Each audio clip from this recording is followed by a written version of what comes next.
Dans un endroit désolé, Rick est projeté à plusieurs mètres sur le sol pendant un combat et il est sérieusement préoccupé par la possibilité de mourir. À ce moment-là, ses mentors émergent de la fumée et, plutôt que de lui administrer les premiers soins, ils le félicitent pour ses améliorations au cours des 2 dernières années d'entraînement. Ils disent qu'il ne devrait avoir aucun problème avec les examens de rang E pour les aventuriers désormais. Les éloges sont agréables, mais il a toujours besoin d'attention médicale. Normalement, les aventuriers dans ce monde sont tous jeunes à cause de la pression physique qu'ils subissent, mais il y a encore quelques adultes qui ne renoncent jamais à leurs rêves. C'est pourquoi Rick essaie toujours de passer l'examen d'entrée. Il se rend au guichet de la réception et demande son ticket d'examen, mais pendant que la réceptionniste confirme ses détails, elle le reconnaît et lui rappelle avec excitation qu'ils se connaissaient auparavant. Rick ne la reconnaît pas au début, mais il se rappelle bientôt qu'il l'a vue pour la dernière fois il y a 2 ans. Ils étaient collègues et elle était vraiment choquée quand Rick a démissionné de son poste sans prévenir, et encore plus quand elle a appris qu'il avait quitté son travail pour devenir aventurier. Rick est un peu embarrassé, car les personnes de son âge, dans la trentaine, ne postulent généralement pas pour devenir aventurier. Normalement, on commence au ranger dans son adolescence et on monte au rang en 1 an ou 2. La réceptionniste demande ce que Rick a fait ces 2 dernières années, car elle n'a pas eu de nouvelles de lui. Rick explique qu'il était à peu près enfermé dans les montagnes tout le temps pour s'entraîner avec ses mentors. À ce moment-là, le buveur habituel de la guilde se rend au comptoir et commence à flirter avec la réceptionniste. Lorsqu'elle refuse, car elle travaille évidemment encore, le type ne veut pas accepter un non comme réponse et commence à se montrer un peu agressif. C'est alors que Rick décide d'intervenir, il tire le gars de côté et lui donne un coup léger à l'estomac, suffisamment fort pour le mettre KO instantanément. La réceptionniste s'excuse pour l'inconvénient causé par l'homme ivre, mais Rick dit que ce n'est rien, puisqu'il travaillait aussi comme réceptionniste et il ne comprend toujours pas pourquoi la guilde pense que c'est une bonne idée de servir de l'alcool ici. Après avoir reçu son numéro d'examen, Rick se dirige à l'extérieur où une servante nommée Rhéanette le salue. Elle lui demande s'il a terminé son inscription et Rick confirme, la remerciant d'avoir attendu pour lui. En disant cela, il regarde fixement la poitrine généreuse de Rhéanette. Elle le réprimande pour cela, alors Rick essaie de changer de sujet et de parler de son excitation pour l'examen. À l'intérieur, les autres aventuriers sont choqués par l'empreinte de main laissée sur l'armure de l'homme ivre, car cette armure était faite d'acier dense, donc celui qui a fait cela doit être sérieusement fort. 2 gars entre eux reconnaissent l'homme ivre d'une affiche de recherche qu'ils ont vue il y a quelque temps. Son nom est Donroux et il est un ancien aventurier de rang à rechercher pour 30 agressions. La réceptionniste sait que c'est Rick qui a fait cela, mais s'il a vraiment pu abattre un aventurier de rang A, alors il est peut-être surqualifié. Pendant ce temps, Rick passe un examen médical et sa taille est mesurée à environ 1,74 mètres. Les médecins sont surpris que Rick passe ce test alors qu'il a déjà 32 ans. Après cela, tous les candidats sont conduits dans la salle suivante où ils doivent placer leurs mains sur la boule de cristal pour mesurer leur mana.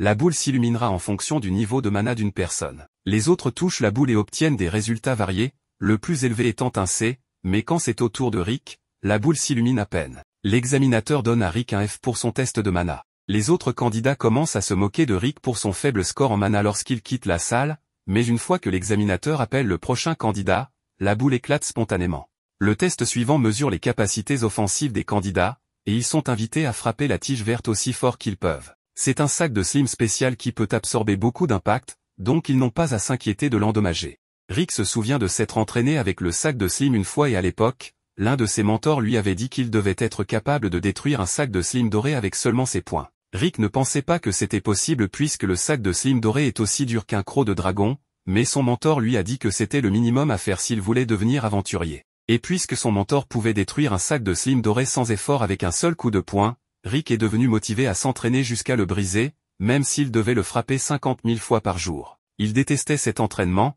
mais de retour au présent, les candidats commencent à se mettre en ligne pour frapper le sac de toute leur force. Après que le premier candidat l'a frappé, le prochain appelé est le deuxième fils de la famille Diarmuy, et il est réputé que sa magie est aussi puissante que celle d'un aventurier de rang C, bien qu'il n'ait que 11 ans. Le garçon commence par lancer un sort de flamme infernale, et tout le monde est surpris, y compris Rick, bien que surpris parce que le sort est si petit. La boule de feu est lancée et touche la cible, et les juges sont en fait impressionnés par la puissance du garçon. Rick est encore plus surpris puisque les boules de feu que son professeur de magie lui lançait étaient beaucoup plus mortelles que ce que ce garçon venait d'utiliser. Naturellement, Rick suppose que la boule de feu du garçon doit être aussi puissante que celle de son professeur, mais peut-être que le garçon l'a réduite pour ne pas détruire le bâtiment. Alors que l'examen de puissance des attaques continue, c'est finalement le tour de Rick. Mais alors qu'il s'avance vers le sac de Slim, l'examinateur l'interpelle et lui demande s'il a vraiment plus de 30 ans. Rick répond oui, alors l'examinateur lui dit qu'il est trop vieux pour faire ce genre de choses.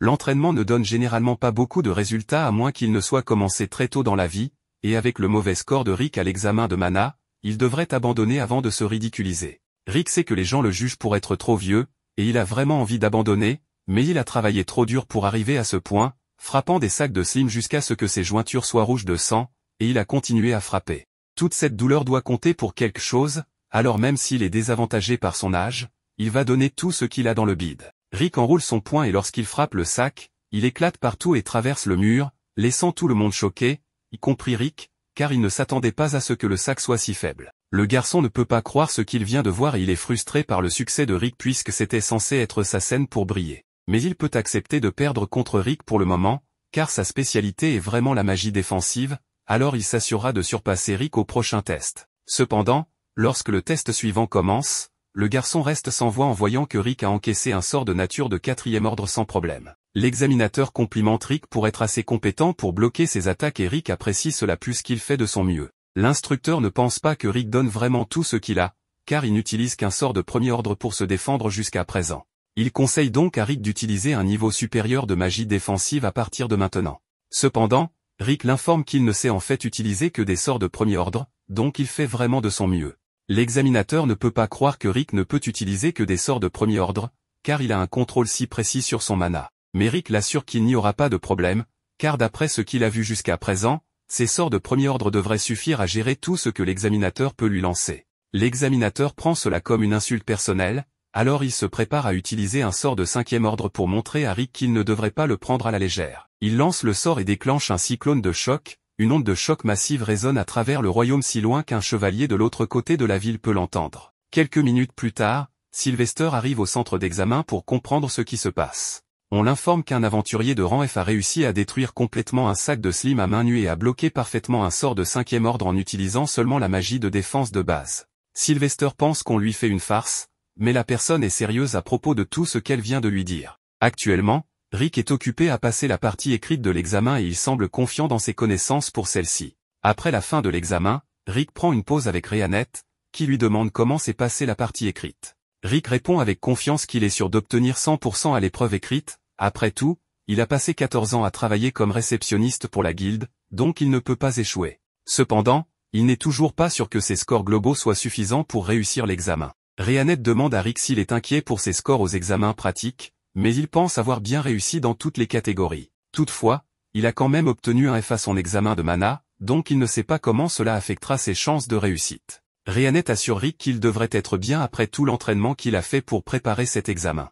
Mais, quelques instants plus tard, le garçon de tout à l'heure vient voir Rick et lui crie dessus pour avoir trop bien réussi les tests. Rick ne sait pas de quoi il s'agit, donc il suppose que le garçon, Fried, s'est perdu ou quelque chose du genre, alors il lui propose de l'aider. Fried est contrarié parce que c'était censé être le jour où il montrerait ses compétences exceptionnelles à tous les paysans, mais Rick l'a surpassé, donc il pleure maintenant.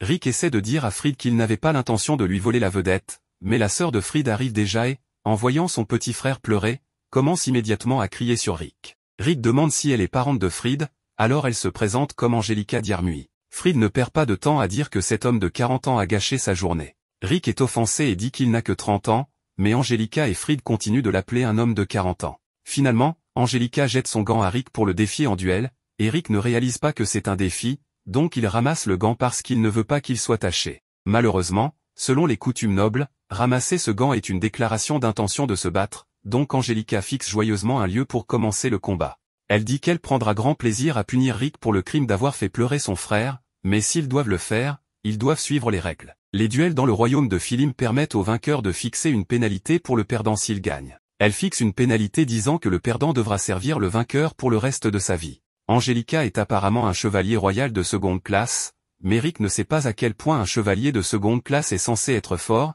alors Rhianette lui donne un contexte et explique qu'un chevalier de seconde classe serait autour du rang B.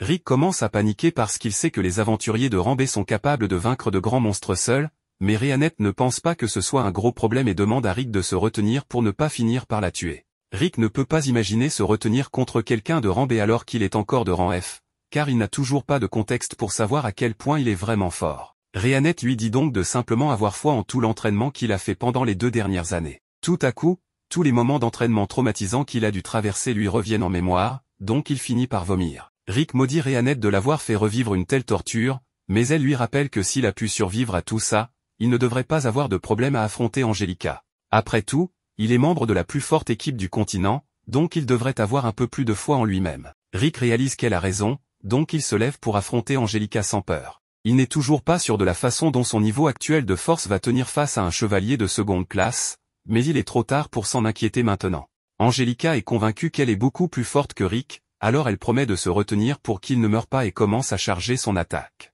Elle utilise ensuite une technique de pas éclair pour se précipiter devant Rick juste pour lui montrer à quelle vitesse elle est. Sa vitesse lui a valu le titre d'Angelica l'étincelle et Rick est certainement surpris, mais pas pour la raison qu'elle pense. Angelica dit qu'elle va maintenant l'achever avec sa prochaine attaque, alors elle utilise à nouveau le pas éclair, mais en s'approchant de Rick, il n'en croit pas ses yeux car Angelica bouge si lentement.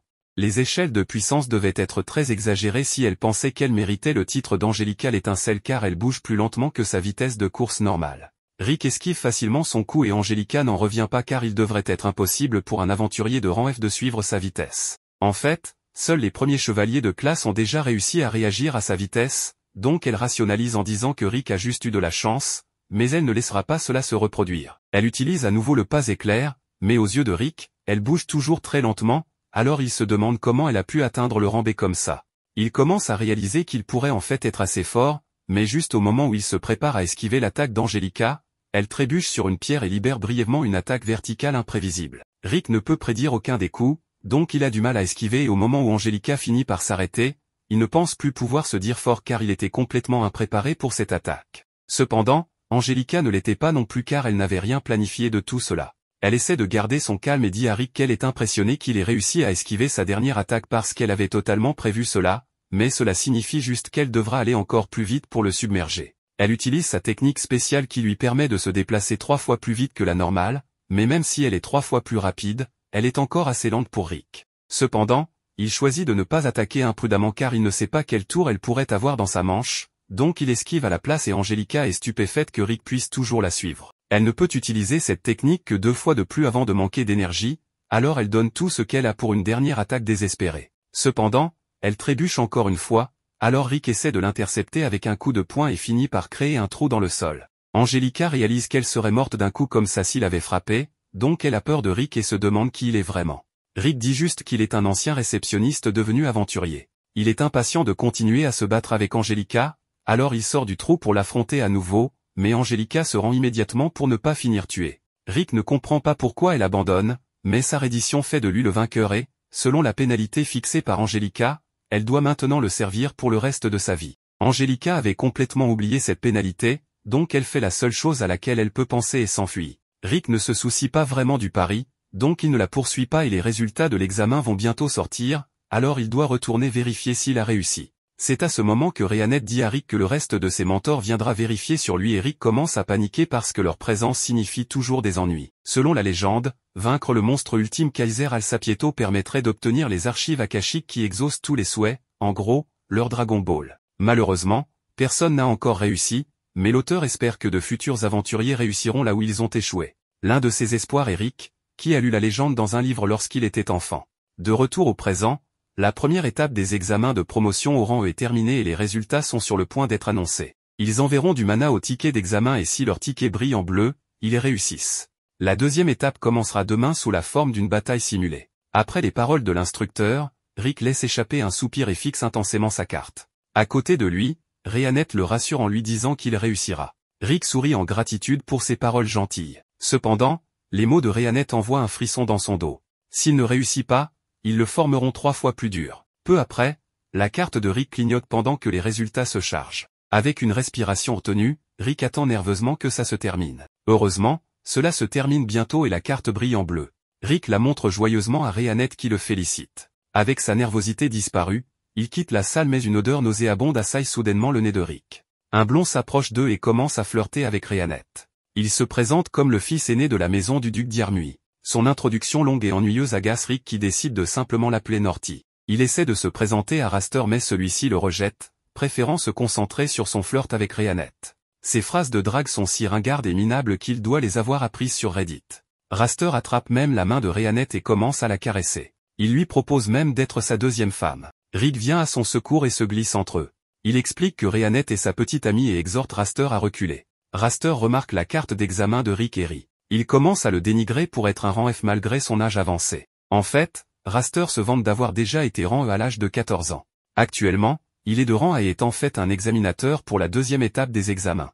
Raster chasse Rick et invite Rhianette à dîner, mais celle-ci refuse et serre même le bras de Rick. Elle critique également le parfum fort de Raster. Il doit avoir utilisé ce déodorant partout sur lui. Se sentant plutôt insulté, Raster avertit Rick de faire attention s'il devient son examinateur et s'éloigne avec audace. Après son départ, Rick s'éloigne du bras de Rhianette et s'excuse d'avoir prétendu être son petit ami. Rhianette sourit et admet que cela l'a en fait rendue heureuse.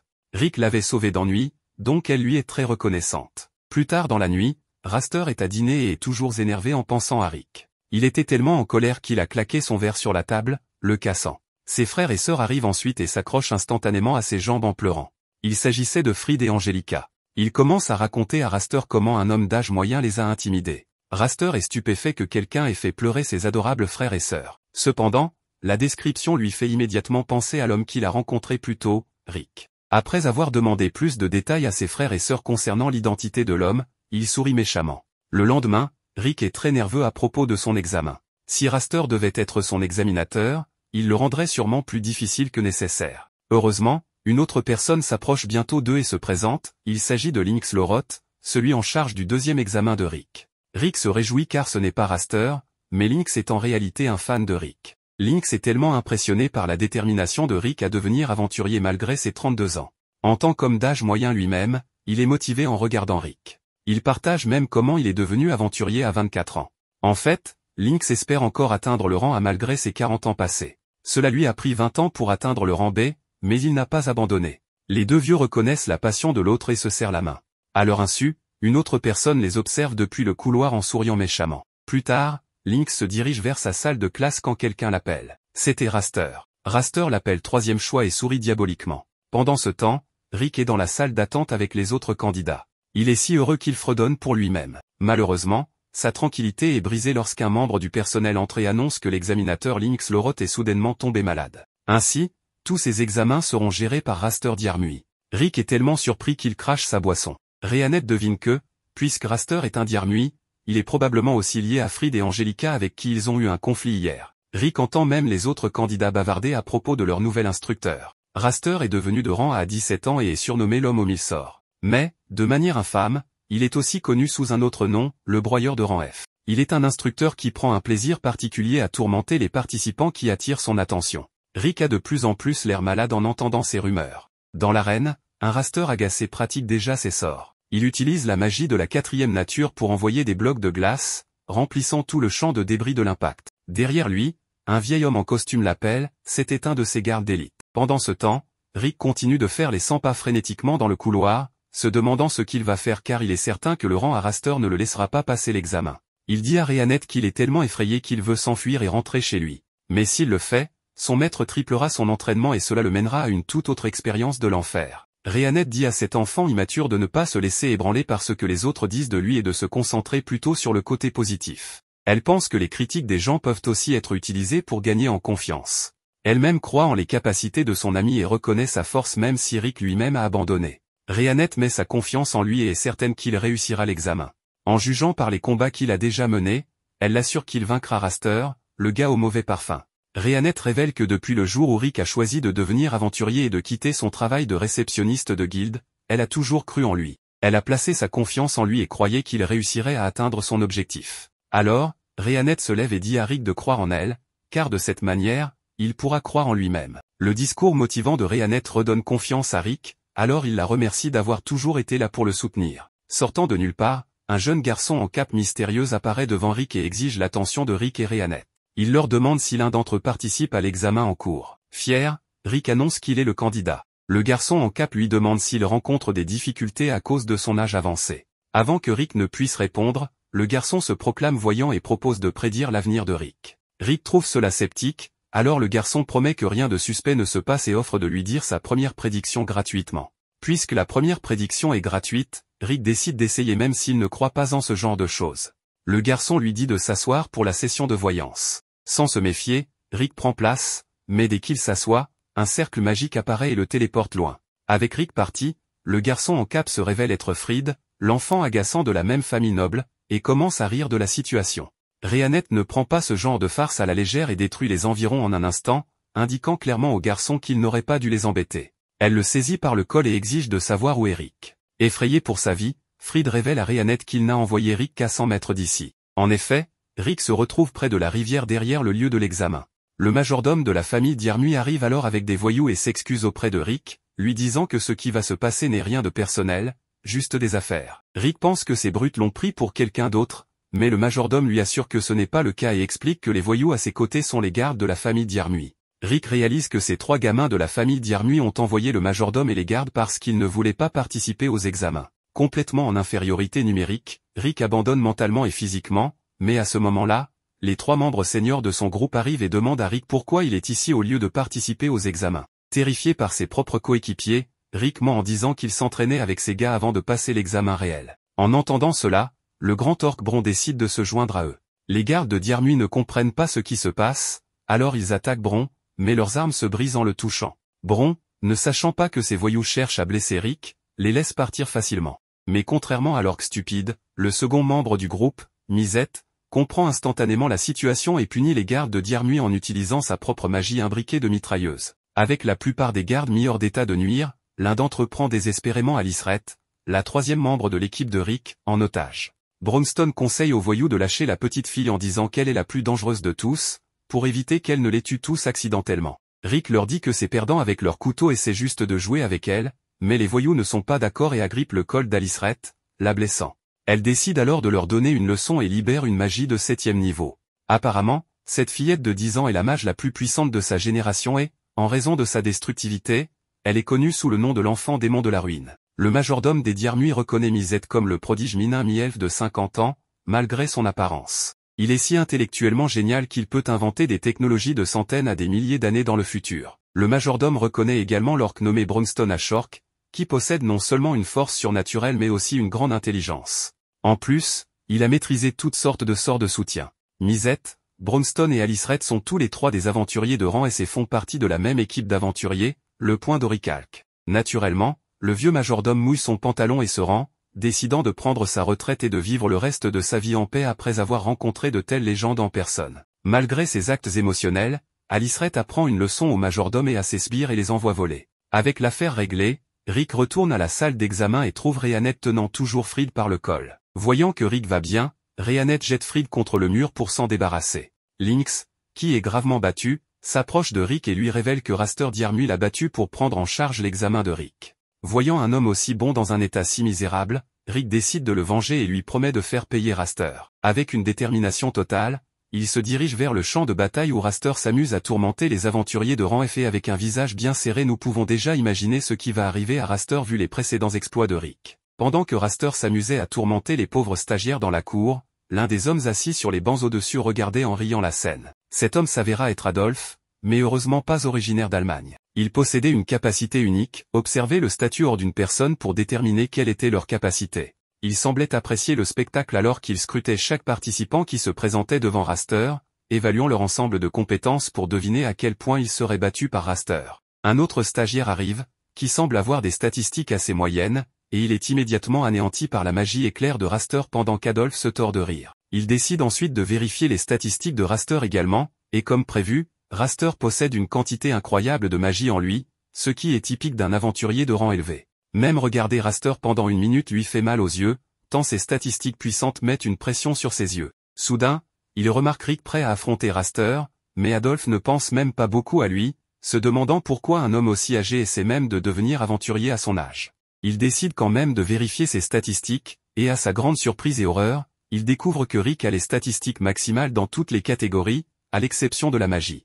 Le simple fait de regarder les statistiques de Rick pendant quelques secondes lui fait mal aux yeux comme jamais, le faisant rouler par terre de douleur. Pendant ce temps, de l'autre côté du stade, Rhéanette trouve également Alyssa, venue regarder l'examen final de Rick. Elle l'invitait à s'asseoir avec le reste de son groupe. Au début, Alyssa est effrayée de voir un orc et un vampire démon assis là, mais Rhéanette la rassure et elle s'assoit. L'orc demande à Rhéanette ce qu'elle pense de Rick en ce moment, et sans hésitation, elle répond que Rick réussira facilement l'examen. Alyssa, cependant, n'est pas au courant de la force de Rick et affirme qu'elle n'est pas très sûre, car Raster est un grand qui submerge les stagiaires faibles avec sa magie supérieure. L'orc semble inquiet, mais quand il apprend que Raster est un aventurier de rang A, il se calme en affirmant que cela ne devrait pas poser problème pour Rick sur le champ de bataille. Raster le félicite pour ses gardes, mais lui dit de ne pas trop se surestimer, car les gardes sont à la fin de simples roturiers, alors que lui est un prodige de rang A et un duc du royaume du Nord. Rick demande pourquoi Raster est devenu aventurier, et l'arrogant répond qu'il était un génie, donc il a pensé ajouter un aventurier de rang A à son CV, ce qui apporterait encore plus de prestige à sa famille noble. Mais en réalité, il ne respecte pas du tout les aventuriers et pense qu'ils sont tous des paysans. Après cela, le combat commence et immédiatement, Raster envoie une rafale de glace vers Rick, qui passe à côté de lui alors qu'il reste immobile sur place. Raster rit, s'amusant simplement avec lui et voulant que Rick ait peur. Pendant ce temps, Rick essaie de se calmer, conscient qu'il ne peut pas laisser la colère guider ses actions, se rappelant les conseils de Rhéanette de rester calme et d'observer son adversaire. Au début, Raster pense que Rick est trop effrayé pour agir, alors il décide de finir le combat le plus rapidement possible. Il utilise sa magie de flamme extrêmement puissante et frappe Rick avec, mais à leur grande surprise, Rick émerge des flammes sans même avoir une égratignure sur son corps. Alyssa semble très surprise tandis que l'orque lui explique qu'une attaque aussi minime ne ferait rien au corps de Rick. Il lui dit que parmi les 4 attributs principaux, la magie ne peut être entraînée et développée que jusqu'à l'âge de 20 ans, mais comme Rick a commencé son entraînement à 30 ans, il n'y avait aucun moyen d'augmenter sa réserve de mana incroyablement petite. Pour cette raison, l'orque a décidé de se concentrer principalement sur sa résistance physique. Pour commencer son entraînement, il a fait porter à Rick des poids de cheville de 100 kg et l'a forcé à courir à travers une forêt entière remplie de serpents démoniaques. De retour sur le champ de bataille, Raster décide d'utiliser un sort encore plus puissant de son arsenal et frappe Rick avec sa magie du vent, envoyant des vagues de vent tranchants et orageux vers lui, mais encore une fois, Rick reste debout à sa position sans bouger d'un pouce. Cela rend Raster un peu en colère et il utilise un sort de foudre sur lui, mais Rick persévère à nouveau comme un champion. Alyssa est vraiment confuse par cela, alors Rhéanette lui révèle le secret que Rick est aussi fort qu'un aventurier de rang S à ce stade, mais le problème est qu'il ne le sait pas lui-même. Quand l'orque l'entraînait, il mentait à Rick en lui disant que même un aventurier de rang F pourrait faire mieux que lui, alors que Rick brisait des rochers avec ses poings. De retour dans l'arène, Raster perd complètement son sang-froid et commence à tout donner, envoyant plusieurs combinaisons de magie de terre, de foudre, d'eau, de feu et de vent sur Rick en même temps. Cette fois, il pense que le vieux participant serait définitivement mort, mais à sa grande surprise, lorsque la poussière se dissipe, Rick émerge en brisant l'énorme rocher en deux. Raster est choqué par la robustesse du corps de Rick, alors il décide de prendre les choses en main. Il utilise la magie pour renforcer son corps et rend son poing plus dur que l'acier alors qu'il se précipite vers Rick à une vitesse extrême. Rick, cependant, ne bouge pas de sa position et lance simplement un coup de poing nonchalant qui entre en contact avec le poing de Raster, qui est immédiatement repoussé. Rick décide qu'il a assez observé et conclut que même si Raster a une quantité incroyable de mana, il ne s'est jamais assez entraîné car il a obtenu tout ce qu'il voulait facilement. À cause de cela, chaque mouvement de ce noble gâté est complètement brut et inefficace. Cela donne à Rick une confiance folle alors qu'il réalise qu'il n'y a aucun moyen qu'il puisse perdre contre cet homme désastreux. Raster devient enfin sérieux et décide d'utiliser la magie de feu la plus puissante de son arsenal, mais une fois de plus, même après avoir tout donné, le souffle de feu de Raster est facilement bloqué par Rick qui utilise simplement sa main pour arrêter l'attaque. Raster se précipite immédiatement vers lui pour une attaque surprise, mais Rick n'est pas facilement dupé et contre-attaque immédiatement. Heureusement, Raster a réussi à transformer son corps en acier, ce qui l'a à peine sauvé d'être pulvérisé. Même après tout cela, Raster n'est pas prêt à reconnaître les compétences de Rick et appelle cela une coïncidence. Cela enrage Rick alors qu'il se souvient de tout l'entraînement qu'il a dû subir, comme survivre dans le nid d'un dragon, courir à travers des explosions et même se noyer dans un étang venimeux. Il se souvient comment Misette l'a poussé d'une falaise, comment Alice l'a écrasé sous un rocher et comment il a été frappé par des troncs d'arbres tombant pendant l'entraînement avec Rhéanette. Heureusement, l'orque connaît une magie de guérison spéciale qui peut ressusciter un homme s'il est mort très récemment, et c'est ainsi que Rick a réussi à dépasser ses limites dans l'arène. Raster utilise sa magie de terre pour lier Rick avec de très fortes racines, tout en commençant à chanter un long sort qui crée une multitude de racines autour de lui, l'enveloppant complètement. Rapidement, il devient attaché au golem d'arbre et dit à Rick de dire ses prières, car il ne quittera pas cette arène en vie. Rick crée un petit souffle d'air, l'une des magies les plus basiques de ce monde, mais il a confiance en lui car il a pratiqué cette magie des millions de fois. Il brise les racines qui le retenaient tandis que Raster descend pour l'achever avec un coup magique. Rick lance également un coup, et tous deux s'affrontent au centre de l'arène, provoquant une énorme onde de choc. Au début, Raster était confiant dans sa puissance, mais à sa grande surprise, le souffle d'air de Rick surpasse complètement sa magie, et son golem d'arbre explose en petits morceaux, projetant Raster dans les bancs où il reste inconscient. Tout le monde dans le stade n'en revient pas de voir que l'examinateur le plus fort vient de se faire battre par un traîné. Plus tard, Rick retrouve ses amis, qui le félicitent tous d'avoir réussi le test, mais avant qu'il ne puisse descendre pour déjeuner, Raster entre avec ses frères et sœurs. Il dit à Rick qu'il s'assurera d'être à nouveau l'examinateur quand Rick passera son examen de promotion et promet de le vaincre la prochaine fois avant de s'éloigner. Plus tard dans la soirée, les résultats des aventuriers admis sont révélés, et pendant que les autres festoyaient dans la taverne, Rick et Rhéanette attendaient avec impatience que son nom soit appelé, se demandant combien d'aventures les attendaient dans le futur. Maintenant, nous sommes dans la jeunesse de Rick. Quand il était enfant, il aimait l'histoire de Yamato. Dans cette histoire, il est raconté qu'en battant le monstre le plus puissant appelé Kaiser Alsapieto, on obtient un trésor qui exauce n'importe quel vœu, les registres akashiques. Cependant, Yamato n'a pas pu vaincre ce monstre, et l'un des enfants qui rêve maintenant de devenir aventurier pourra obtenir ce trésor et réaliser ses rêves. Rick s'est inspiré de cette histoire, disant à ses parents qu'il veut devenir aventurier, mais sa mère lui dit que c'est un travail dangereux et qu'il pourrait mourir à tout moment. Elle préfère donc qu'il se consacre à autre chose.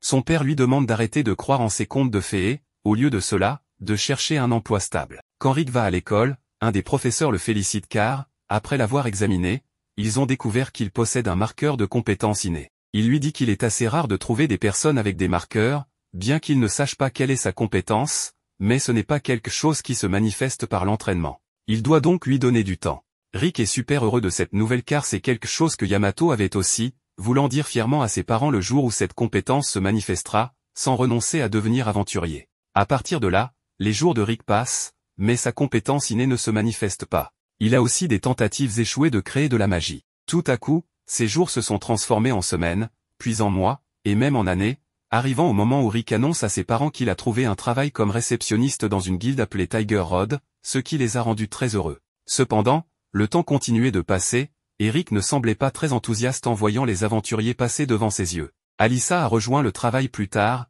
et Rick arrive à un point où il doit ranger le livre des légendes de Yamato. Lorsqu'il atteint ses 30 ans, il continue d'aider Alyssa dans ce qu'elle ne maîtrise pas bien, car il a beaucoup d'expérience. Il en profite pour lui dire que des monstres sont apparus récemment dans le village, donc il y aura sûrement une mission. La plupart sont de bas niveau, donc ce sera sûrement une mission de classe D. Après cela, elle s'en va et, quelques secondes plus tard, un aventurier que Rick connaît, nommé Zaid, arrive. Il commence à rire de manière agaçante, se vantant auprès de Rick de son emblème de niveau B, lui annonçant qu'il a enfin été promu. Entendre cela le touche un peu intérieurement, bien qu'il le félicite tout de même pour son succès. Mais en sortant du travail, Rick révèle qu'il est découragé car rien n'a encore changé pour lui, puisqu'il est assis au même endroit depuis 14 ans, faisant le même travail. Cherchant le côté positif, il voit qu'il a au moins un bon salaire, mais il se sent frustré en pensant à ce que serait sa vie s'il était déjà un aventurier. Soudain, des bruits et des cris de personnes alertent qu'il y a des monstres dans les environs. En courant vers le lieu du bruit, il voit qu'il s'agit d'un troll géant, ce qui le prend par surprise, sans avoir la moindre idée de ce qu'un monstre de niveau moyen fait là. Il voit qu'une fille passe par là sans souci, donc il se précipite vers elle pour se mettre devant et la protéger. Mais ce que fait cette fille, c'est passer devant pour lui demander de reculer, et juste après cela, elle découpe le monstre en morceaux avec des mouvements de main très rapides. Ensuite, elle le remercie d'avoir essayé de la sauver, mais lui dit de ne pas s'inquiéter car elle est une aventurière. Il commence à marcher dans les rues, et Rick la remercie de l'avoir sauvée, lui demandant son nom. Elle se présente comme Rhéanette Elfelt, et lui comme Rick Gladiatol, marquant le moment où ils se sont rencontrés. Rick reconnaît sa force, mais découvre qu'elle n'est ni de niveau B ni de niveau A, mais qu'elle est de rang S. Admirant l'emblème de ce niveau, il est assez impressionné, se rappelant que ceux de niveau S sont gérés directement par le quartier général, faisant partie de l'élite des aventuriers. Profitant de l'occasion de connaître une personne légendaire, il lui demande la permission de lui poser une question, en lui demandant de ne pas se moquer. Rhéanette lui donne la permission, précisant qu'elle ne rit plus depuis qu'elle a 8 ans, il y a déjà 9 ans de cela. Là, Rick lui raconte qu'il rêve depuis son enfance de devenir aventurier et de vaincre Kaiser Alsapieto, et qu'il a une compétence innée qui ne s'est pas encore manifestée. Il essaie de devenir aventurier maintenant, à 30 ans, et veut savoir s'il pourra le faire. Rhéanette lui répond que lors de l'incident précédent, il a montré du courage, ce qui est important pour un aventurier, mais en travaillant dans une guilde, il doit savoir que les réserves de magie sont pratiquement impossibles à développer lorsqu'on est déjà adulte. Et comme tout aventurier a besoin d'un minimum de réserves de magie, elle doit être honnête, si Rick essaie de devenir aventurier maintenant, ce sera complètement impossible. Ces paroles ont été un coup dur pour Rick, mais il essaie de rester positif, acceptant qu'une aventurière de premier ordre l'ait ramené à la réalité. Il peut donc commencer à oublier ce rêve qu'il chérissait depuis des années. Il lui demande aussi de ne pas s'inquiéter, la remerciant pour sa gentillesse. En plus, il lui dit que c'était une grande journée pour lui car il a pu la rencontrer, allant même jusqu'à l'inviter à dîner. À sa surprise, Rhéanette accepte son invitation, l'informant qu'elle est libre le lendemain, ce qu'il ne s'attendait pas du tout. Le lendemain, Rick est super heureux à son travail, ce qui attire l'attention d'Alyssa, bien que son excès d'énergie lui fasse un peu peur. En sortant du travail, il est très enthousiaste en marchant dans les rues, tout cela parce qu'il va dîner avec une jolie fille. Il pense que si tout se passe bien ce soir, ils pourraient peut-être devenir petits amis. À sa malchance, ce qui se passe ensuite, c'est que les gens courent dans la direction opposée car il y a une attaque de monstres, et cela le dérange que cela se produise juste maintenant. En cherchant le lieu de l'attaque, il pense qu'il n'est pas normal que tant de monstres apparaissent récemment. Là, il rencontre Rhéanette et constate qu'il n'y a rien à craindre en voyant qu'elle a exterminé une grande quantité de monstres par elle-même. Malgré cela, beaucoup plus de monstres sortent de la forêt en se dirigeant vers eux. Elle lui demande de la laisser faire, et Rick accepte sans hésitation, sachant qu'il ne ferait que la gêner.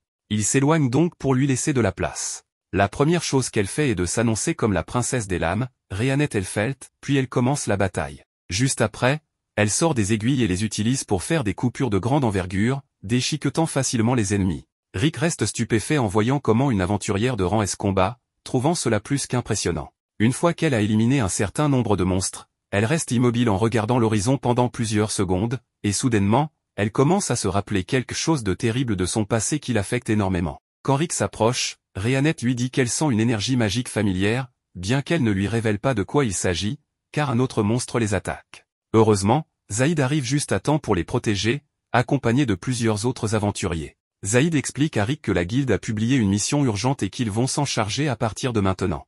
Les trois commencent à travailler ensemble pour nettoyer la zone, montrant une grande puissance destructrice. En voyant cela, Rick ressent de l'envie, car c'est ainsi que les aventuriers se comportent réellement. Ensuite, Rick dit à Rhéanette de ne pas s'inquiéter car Zaïd est de niveau B, mais elle précise que ce n'est pas suffisant et que c'est très dangereux, car un dragon est à proximité. Elle lui raconte aussi que son corps a un traumatisme et que sa magie devient incontrôlable quand elle sent la magie d'un dragon. Juste après cela, le dragon vole au-dessus d'eux, et tout le monde est choqué de voir un monstre de haut niveau. Rick suppose que les monstres fuyaient le dragon.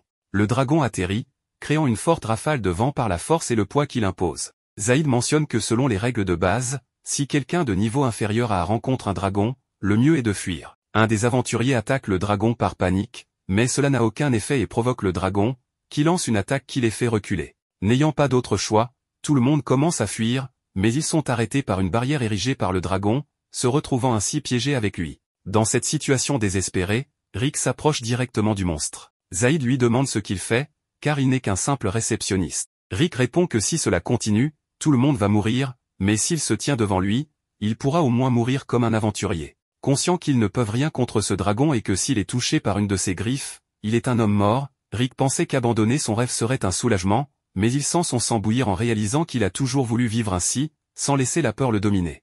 Il prend une pierre et la lance au dragon. En voyant cela, Zaïd retrouve son sang-froid et incite les autres aventuriers à se battre, car un réceptionniste leur vole la vedette. Les trois lancent des attaques contre le dragon, mais aucune ne lui fait de mal, et il voit le dragon commencer à préparer son souffle. Zaïd réagit rapidement en utilisant la magie du corps d'acier sur eux tous, leur permettant de survivre à l'attaque puissante du dragon grâce à cette magie défensive, bien que tous soient complètement affaiblis. Rhéanette est toujours incapable de faire face au dragon à cause de son traumatisme, mais Rick sort des décombres pour s'approcher du dragon et déclarer qu'il réalisera son rêve. Juste après, le monstre l'écrase avec une de ses pattes, mais soudain, le système active la compétence de Rick. Il parvient à se libérer de la patte du dragon, commençant à irradier une aura de grande puissance. Rhéanette est perplexe, car une telle quantité de magie émane de lui qu'elle est visible à l'œil nu. Rick mentionne qu'il entend une voix et que c'est sa compétence innée. Avec plus de confiance, il avertit le dragon qu'il a devant lui de ce qui s'en vient, car cela l'aidera à tester son pouvoir. Il parvient à bloquer deux types de souffle de dragon avec ce nouveau pouvoir, qui s'appelle le réveil du brave. En chargeant une de ses attaques, il la tire directement sur le dragon, lançant un rayon d'énergie qui traverse complètement le dragon ainsi que la barrière, atteignant le ciel. Après avoir vaincu le dragon, il redevient normal et s'évanouit au sol. Rick se réveille, la première chose qu'il ressent est une grande douleur. Rhéanette, à ses côtés, lui demande de ne pas bouger car tous ses circuits magiques ont éclaté et il était sur le point de mourir. De plus, il a dormi pendant une semaine. Rick apprend par elle qu'elle est restée à ses côtés tout ce temps et il lui demande pourquoi. Elle répond qu'elle veut l'inviter à rejoindre son groupe, Orichalcum Fist, car ils ont le même objectif que lui, vaincre Kaiser Alsapieto. Elle lui confirme que Kaiser existe vraiment et, ayant vu comment il s'est battu avec courage sans jamais abandonner, elle sait qu'il peut devenir encore plus fort et combattre dans son groupe. Elle lui garantit qu'il deviendra un aventurier. Rick est plus que surpris d'entendre cela, mentionnant que c'est la première fois qu'on lui dit cela. Il demande si en essayant vraiment, il peut devenir un aventurier, même à ce stade de sa vie. Rhéanette lui répond sans hésiter que oui, laissant Rick verser des larmes de bonheur. De retour à l'actualité, Rick entend finalement le numéro 4242, ce qui signifie qu'il a réussi l'examen. Peu après, Rhéanette le félicite, car il est maintenant un aventurier certifié. Il mentionne que tout cela est grâce à eux, mais aussi à son passé, à lui-même qui n'a jamais abandonné, déclarant qu'il est maintenant un aventurier, un de ses rêves qui est enfin devenu réalité. Un jour, Loroth, l'ancien examinateur de rang E, traverse une forêt dense. Il y a quelques jours, Rick lui avait rendu visite à l'hôpital, où il avait été envoyé après avoir été battu par Raster. Lorsqu'il apprit que Rick avait réussi l'examen et vaincu Raster, il le félicita chaleureusement et lui demanda s'il pouvait lui rendre visite. À sa surprise, Rick fit une grimace terrible mais accepta tout de même sa demande. C'est pourquoi il voyage maintenant à travers la forêt, portant son meilleur équipement. À sa confusion, les indications que Rick lui avait données le conduisirent à un château d'apparence étrange. La mâchoire de Loroth tomba en voyant l'énorme porte du château. Il décide nerveusement de prendre la petite porte latérale et sonne la cloche, mais il fut surpris de voir Rick ouvrir nonchalamment l'énorme porte à la place. À l'intérieur des murs du château, un magnifique jardin l'accueille, sans aucun monstre en vue. Cela confond Loroth car Rick lui avait demandé de porter l'armure en venant. Mais quand il lui a dit cela, Rick répond sérieusement que l'armure est pour qu'il puisse rentrer chez lui vivant. À l'intérieur du château principal, Rhéanette accueille Loroth. Une petite fille mignonne leur fait également joyeusement signe, et Loroth souhaite que sa fille puisse grandir aussi joyeusement qu'elle. À son grand choc, la petite fille lance soudainement et sans avertissement une magie de foudre de niveau signature sur lui, sans même chanter quoi que ce soit. Heureusement, Rick se met devant lui et dévie la foudre vers un mur proche. Rick gronde ensuite la petite fille, Aliceret, pour avoir jeté de la magie dans la maison. Aliceret boude et fait remarquer que Rick n'a pas encore joué avec elle, mais Rhéanette intervient et menace de réduire son repas. Cela fonctionne immédiatement sur la petite fille, qui s'excuse profusément auprès de Loroth. Rick demande alors à Loroth d'attendre un peu pendant qu'il joue avec Aliceret. Rhéanette conduit ensuite Loroth à une chambre d'amis pour attendre. Loroth regarde autour de la pièce et voit quelqu'un dans la cour depuis la fenêtre. Il décide de sortir et se présente au gars. Le gars, en retour, se présente sous le nom de Misette.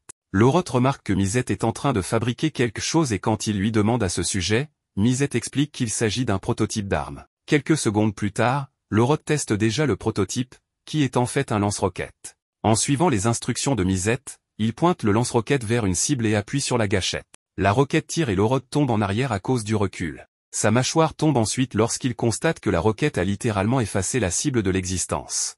Misette n'était même pas impressionné, mais Loroth pouvait déjà voir les implications d'une telle arme si elle venait à être produite en masse, leur monde changerait définitivement. Loroth retourne au château en se demandant pourquoi toutes les personnes dans le château sont si absurdement fortes. Une autre scène le choque lorsqu'il voit un orque à l'intérieur d'une des pièces. L'orque le sentit facilement à l'extérieur et l'invita à entrer. À l'intérieur de la pièce, Loroth pouvait voir que des étagères recouvraient pratiquement tous les murs. Il devine que l'orque doit être l'intellectuel du groupe de Rick, et l'orque admet qu'il est celui qui entraîne principalement Rick. Quand Loroth apprend cela, il demande à l'orque s'il peut également participer à cette formation. Après tout, si Rick pouvait devenir assez fort pour vaincre Raster, alors il y avait peut-être aussi de l'espoir pour lui. L'orque regarde ses yeux et reconnaît sa détermination, il accepte donc de lui donner un peu d'entraînement. Pendant ce temps, Rick cherche Loroth quand il apprend de Misette qu'il a vu Loroth marcher dans la forêt avec Brufston, l'orque. Rick est immédiatement horrifié et inquiet pour son ami car il sait à quel point Brufston est masochiste. Quant à Loroth, il tombe maintenant d'une falaise avec 2 boules de fer attachées à ses pieds.